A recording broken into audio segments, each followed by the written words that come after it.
Hello, मैं हूँ अंकिता राठौर और आप सभी का स्वागत है मेरे इस चैनल पर। तो कभी कभी लगता है ना कि इंसान को अपने माइंड को रिलैक्स करने के लिए एक फ्री म्यूज़िक सुनना चाहिए या खुद गुनगुनाना चाहिए। तो लाइक मी जाने जा ढूंढता फिर रहा हूँ तुम्हें रात दिन, मैं यहाँ से वहाँ।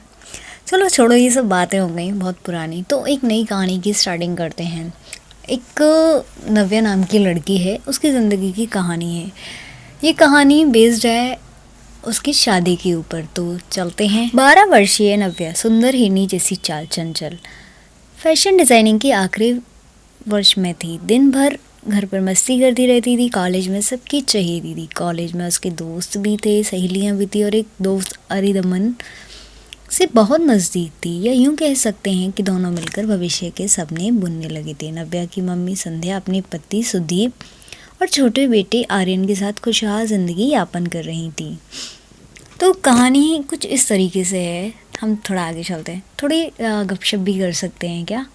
तो अगर आपको मेरा वीडियो पसंद आ रहा है तो प्लीज़ वीडियो को लाइक शेयर सब्सक्राइब करना ना भूलिएगा। और नेक्स्ट वीडियो में मैं आपको और इससे अच्छी अच्छी स्टोरियाँ सुनाने वाली हूँ।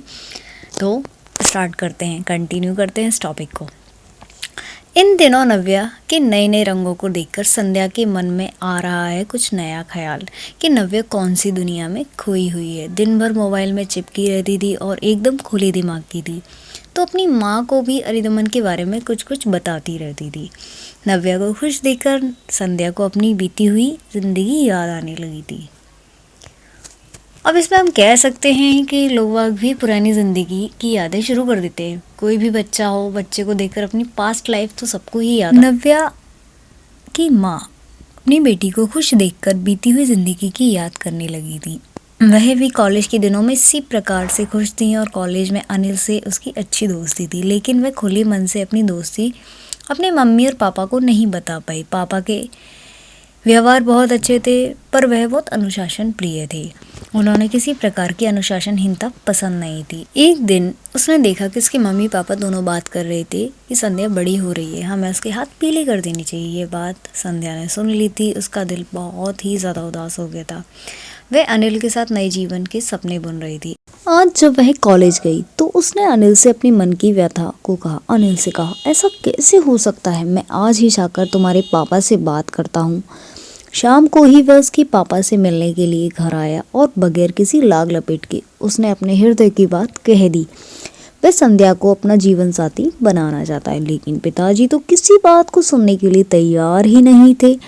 प्रेम विवाह को लेकर उनके मन में बहुत ही पूर्वाग्रह थे, मतलब पुराने विचार थे, और उन्हें लगता था कि माता पिता की पसंद से किया गया विवाह सही है। जाति की भिन्नता भी थी। अब पिताजी की तरफ से हाँ मिलना बहुत कठिन था। माँ पिताजी के सामने कुछ बोल नहीं पाती थी। बेबस संध्या सब कुछ देखती रही और अनिल उदासी के साथ घर से निकल गया।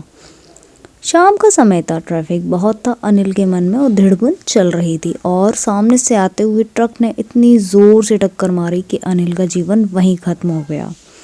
बेबस संध्या उसके माता पिता से मिलने तक नहीं जा सकती थी और अपने मन की व्यथा किसी को भी नहीं कह सकती थी। उसके बाद उसके माता पिता ने उसका विवाह सुशिक्षित सुदीप के साथ कर दिया गया था। सुदीप के साथ अच्छे से जीवन बीत रहा था, फिर भी उसके मन में एक कोना कभी न कभी अनिल की याद दिलाता था। सोचती थी, कैसा है हमारा समाज पूर्ण विवाह को क्यों इतनी बुरी नज़रों से देखता है।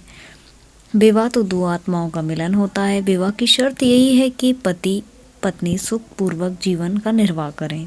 प्रेम विवाह में एक दूसरे में थोड़ा समझते हैं तो जीवन आसान हो जाता है। माता पिता की पसंद का विवाह भी कभी कभी सफल हो जाता है और कभी कभी असफल हो जाता है। इस प्रकार की उधेड़बुन उसके दिल में चलती रहती थी। इस प्रकार की उधेड़बुन में वह सोचती रहती थी, लेकिन उसके दिल में से एक आवाज़ ज़रूर निकलती थी कि जिस पीड़ा को मैंने भोगा है वह मेरी बिटिया को नहीं दूंगी। उसकी किस्मत तो अच्छी थी जो उसे सुदीप जैसे सुलझे हुए जीवन साथी मिले। नव्या के साथ वह किसी प्रकार के समझौते के लिए तैयार नहीं थी और उसने अपने पति को नव्या की शादी अरिदमन से कराने के लिए अपना मानस तैयार कर लिया। यानी कि उसने सुदीप को मना लिया था और सुदीप ने भी इस बात की सहमति दे दी थी। शादी से समारोह में बिटिया नव्या का विवाह करके संध्या के हृदय से भार उतर गया और उसने लगा कि अपनी बिटिया नव्या के उसने हाथ सही जगह पर पीले कर दिए। तो हमारे समाज में एक महत्वता है कि प्रेम विवाह को वो नहीं मानते हैं, मतलब वो नहीं चाहते कि प्रेम विवाह हो, लेकिन प्रेम विवाह कोई गलत नहीं है और प्रेम विवाह करके बहुत सी लड़कियां खुश भी नहीं हैं। तो जो भी है अपने जीवन का फैसला, अपने बच्चों का फैसला आप स्वयं करें। या तो यदि वो प्रेम विवाह है उसे देख परख कर ही करें, नहीं है तो देख परख कर ना करें। ये सब डिसाइड करता है डेस्टिनी के ऊपर। तो चलो चलते हैं आने वाली नेक्स्ट वीडियो में। वीडियो पसंद आया हो तो वीडियो लाइक शेयर सब्सक्राइब करना ना भूलिएगा। इस कहानी से आपको क्या प्रेरणा मिलती है कमेंट बॉक्स में ज़रूर दीजिएगा।